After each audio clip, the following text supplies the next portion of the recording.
Okay, this is absolutely hilarious. So we've got some post-debate California Democratic primary poll here coming from Emerson Polling. Now they've got some interesting results here. Okay, they got Bernie and Biden tied at 26%. Then they've got Warren following at 20%. They've got Yang at 7%. And then they've got Harris at 6%. And then the rest are a bunch of weenies. But what's really, there's two things that are very remarkable about this poll. Bernie and Biden are tied in here.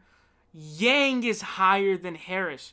Now, I'm going to need to look at other polls to really look at these numbers to see if these are really legit. Emerson is very reliable, of course, but you've got to sort of look at the aggregate. You can never look at one poll and be like, oh, this is sort of definitional for the aggregate. So, got to take a look at all the other California Democratic polling. But the fact that Kamala Harris, and I was under the impression that the DNC had moved California up because we got moved up. I think we're in March now instead of June, which is crazy. So I'm excited to get out to vote real early.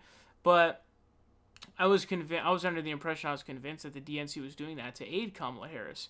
But Kamala's only netting 6% in California. So she is doing worse than Andrew fucking Yang. Now, that's definitely surprising, but Andrew Yang, I think, is going to do... He's not going to get any delis in Cali, but he's, he won't do so bad. Like, he'll probably be 4 or something like that, or 5. He'll probably be somewhere around there because he's got some support in California, His UBI is pretty popular, so, he's going to get some support out here in Cali. But this is really looking horrifyingly bad for Kamala Harris.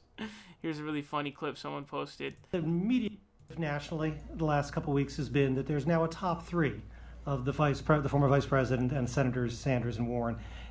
Do you buy that, or are you part of that top tier? Oh, well, of course I'm part of the top tier, and we all know that.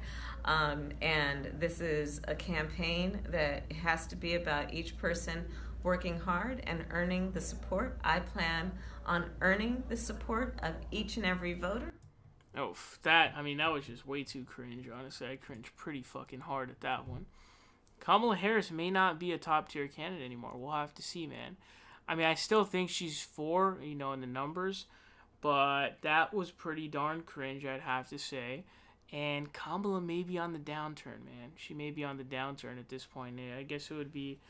I think it's time to panic if you're a Kamala supporter. Now, we're only in September, so there's a long ways away until February, which is when I believe the first primary is held in February. So, still a while. Still a while till then, but as of right now, dude, this is horrifyingly bad for the Kamala Harris campaign.